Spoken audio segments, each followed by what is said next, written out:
Good morning everyone. আশা করবো তোমরা সকলেই ভালো আছো, আমিও ভালো আছি। আমার আরও একটা নতুন ব্লগে তোমাদেরকে স্বাগত জানিয়ে আমি আমার ব্লগটা শুরু করলাম। দেখতে থাকো, আশা করছি তোমাদের সকলের ভালো লাগবে। যদি ভালো লাগে চ্যানেলটা সাবস্ক্রাইব করে পাশে থেকো। বড়োদেরকে প্রণাম আর ছোটোদেরকে আন্তরিক ভালোবাসা অভিনন্দন আমার ব্লগে। তো আজকে হলো সোমবার আজকে শানের জিওগ্রাফি পরীক্ষা আছে। সকালবেলা কিছু কাজকর্ম হয়নি, শুধু জামা কাপড়টা ধুয়েছি। এখনও ঠাকুর ঘরের কাজ বাকি আছে। আমরা চা খেতে বসে গেলাম। কাকিমা আর আমি চা খাচ্ছিলাম আর একটু কথা বলছিলাম। আর এখন যাব, চাটা খেয়ে আটা মাখিয়ে যাব ঠাকুরের বাসন মাজতে। কারণ রান্নাঘরে ঢুকে গেলে না আর পরে আর ইচ্ছা করে না যে বাসন কুসন মাজতে। ঠাকুর ঘরে যেতে দেরিও হয়ে যায় আর ইচ্ছা করে না। রোদ উঠে গেলে বাইরে না যেতে ইচ্ছা করে না। তো চলো দেখতে থাকো। আই হোপ যে ব্লগটা তোমাদের ভালো লাগবে। ঠাকুরের বাসনটা মাজতে গিয়ে দেখি যে ঠাকুরের সাবান ফুরিয়ে গেছে। কালকেই ফুরিয়েছিল, কালকে মনে ছিল না আনতে। তো এখন যাচ্ছি ঠাকুরের সাবান আনতে আকাশদের দোকান থেকে। আর এত পরিমাণে গরম পড়েছে সকাল থেকে, একেতে মেঝে ড্যাম ড্যাম লাগছে, তারপরে আবার প্রচণ্ড পরিমাণে গরম। আজকে মানে সকাল থেকে যেন অস্বাভাবিক গরম। এই গরমটা কেমন যেন মানে সেই কেমন স্যাঁতস্যাঁতে গরম, ড্যাম চারিদিকে, ঘর, চপ্পল পরে হাঁটতে হচ্ছে, প্লাস ঘেমে জল হয়ে যাচ্ছে।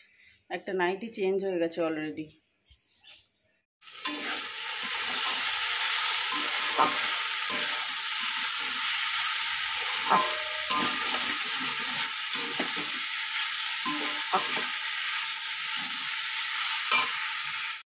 রান্নার ফাঁকে ফাঁকে ফার্নিচারগুলো একটু মুছে নিচ্ছি। ফার্নিচার বলতে তোমার এই যে দরজাটা মুছে নেব। দরজাটা নারকেল তেল দিয়ে কিংবা সর্ষের তেল দিয়ে মুছলে ভালো হয় এই কাঠের জিনিসপত্র। আমি একটা ইউটিউবে দেখেছিলাম একটা ভিডিওতে যে কাঠের জিনিসপত্র না বর্ষাকালে কেমন গন্ধ গন্ধ হয়ে যায়, তারপরে কেমন দাগ দাগ হয়ে যায় না, ছোপ ছোপ হয়ে যায় কাঠের জিনিসপত্র। সেই জন্য নারকেল তেল দিয়ে মুছছিল। পুরোনো জিনিসগুলো না বেশি লাস্টিং হয়। এখনকার দিনের কাঠগুলো না একদম বাজে। এই যে এই সমস্ত দরজা জানলা এগুলো কিন্তু খুব সুন্দর। এগুলো এখনও চকচক করে, একটুখানি মুছলে না চকচক করতে থাকে। আর ওইদিকে ভেন্ডি বসিয়েছি, ভেন্ডির সবজি বসিয়েছি। এই ভেন্ডি সবজি এরকমভাবে করলে না খুব সুন্দর লাগে খেতে। রুটি ভাত দুটোর সাথেই খেতে বেশ ভালো লাগে। শানও পছন্দ করে, আমারও বেশ ভালো লাগে খেতে। তো এটা সকালের ব্রেকফাস্ট, রুটি দিয়ে ভেন্ডির তরকারি। এখন বেজে গেছে দুপুর 1:45। তো আমি এখন ঘুম থেকে উঠলাম। কারণ কি বলতো, সকালবেলা না এত পরিমাণে ঘুম পাচ্ছিল আর ঘুম থেকে উঠতে ইচ্ছা করছিল না। কি করব, উঠতে তো হবে। শানের পরীক্ষা, ওকে রেডি ফেডি করে দিলাম। আর দুপুরের রান্না বান্না একবারে সকালের রান্না সব সেরে দিয়েছি সকালবেলায়।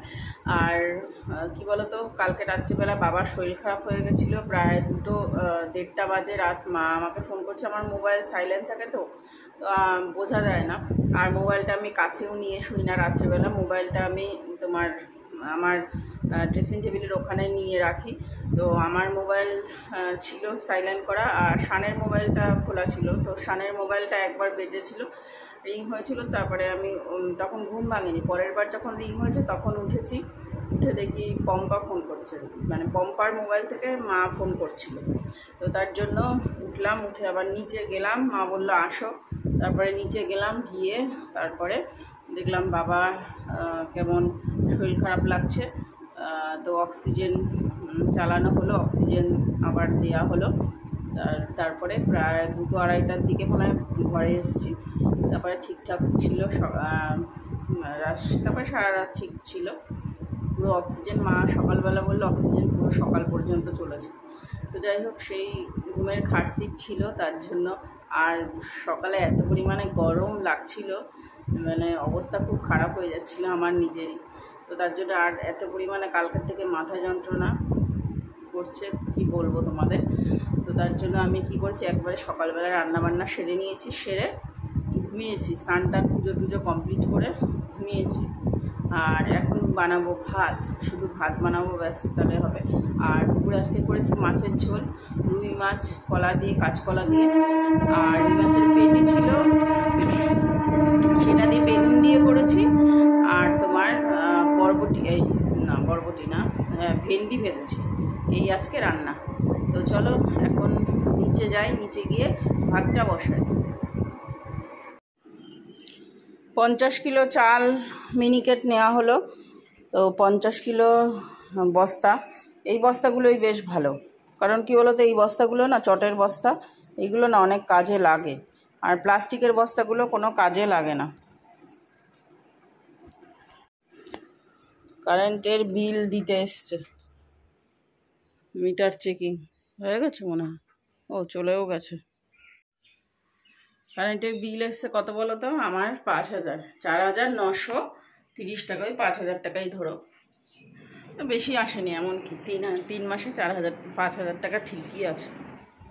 তো ভাত বসিয়ে দিয়েছি, ওই যে ভাত বসিয়ে দিয়েছি। আর কালকে পম্পা দিয়ে গেছিলো চিকেন শানকে, এই যে চিকেনটা বের করলাম, শান আসলে খেতে পারবে। শান আসবে 3:30 পরীক্ষা দিয়ে, ও খাবে। আর আমাদের তো মাছের ঝোল আছে, আমরা ওটা দিয়ে খেয়ে নেব। আমার আজকে সকাল সকাল স্নান কিন্তু করা হয়ে গেছে। এটা হচ্ছে ঘুম থেকে উঠে ভাত বসিয়ে দিয়েছি ওইদিকে, আর এইদিকে এইগুলো একটু মুছে নেব। মুছে নিয়ে তারপরে আবার ঘরটা ঝাড় দেব। কাকিমা তো ঘর মুছে চলে গেছে, তারপরে মনে পড়লো যে এইগুলো একটু মুছে নিই, কারণ কি আজকে রান্না বান্না কমপ্লিট হয়ে গেছে, এইগুলো মোছামুছি করা যাক, তার জন্য মুছে নিচ্ছি। আর জিনিসপত্র সব দিন সব মোছা সম্ভব হয় না, যেদিন যখন ইচ্ছা হয় তখন মুছি, না তো থাকে, আর ভাল লাগে না সংসারের কাজকর্ম করতে করতে একঘেয়েমি, আর ইচ্ছা করে না কিছু, জানো তো বন্ধুরা, একঘেয়েমি কাজ করতে করতে আর ইচ্ছা করে না। আবার ফার্নিচারগুলো না মুছলেও না কেমন ধুলো বালি জড়িয়ে যায়, তখন না দেখলে মনে হয় কি ধুর, আর জিনিসপত্র কিনবো না, যত বাড়াবো তত কষ্ট মনে হয়। আর এটা বিকালবেলা শান বলছে মা গ্রিন টি খাবো, তো গ্রিন টি করে দিলাম। আর শানের প্রচণ্ড পরিমাণে ঠান্ডা লেগেছে, এত ঠান্ডা লেগেছে মানে কি বলবো তোমাদের, নিচে মেঝেতে গড়াগড়ি খাবে আর সারা রাত এসি চালাবে, একটা কিচ্ছু জামা টামা পরবে না, খালি গায়ে ওই যে এসি চালিয়ে শুয়ে থাকবে। তো শানকে তো গ্রিন টি করে দিলাম, আর আমি দুধ চা খাচ্ছি। আর বাবু চিড়ে ভাজা এনেছিল ট্রেন থেকে, সেটা কালকে অর্ধেক খেয়েছিলাম আর অর্ধেকটুকু রয়েছিল, তাই আজকে এখন চিড়ে ভাজা আর চা খাচ্ছি।